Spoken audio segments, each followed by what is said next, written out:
You guys just saw me perform the hanging knee tucks incorrectly. Like this.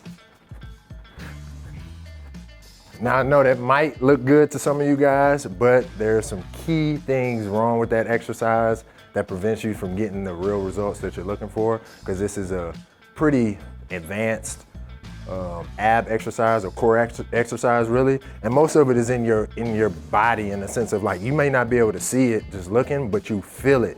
Okay, so if you're feeling, and this is with any core exercise that you do where you're moving your legs towards your body, so even if you're laying on the ground doing leg raises, this applies to that too. And if you're feeling it in your hip flexors, then you're doing it wrong.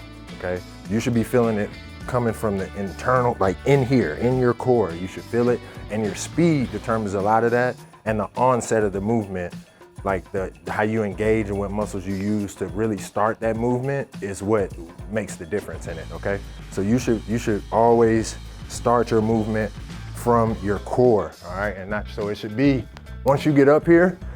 All right, you really want to slow down the speed too, because that's the main thing. So as I go, again, if I was doing it wrong and just lifting up, that's all hip flexors. But if you get this core going, it's automatically gonna make you go slower because of what you're using. So slow it down, pull from the inside, and then you can see the movement is not as fast, it's not as quick. All right, it's a little bit different. Then as I talk too, you can tell, so make sure that there's no swinging involved, okay? We do not want you swinging your legs. We want you engaging your core.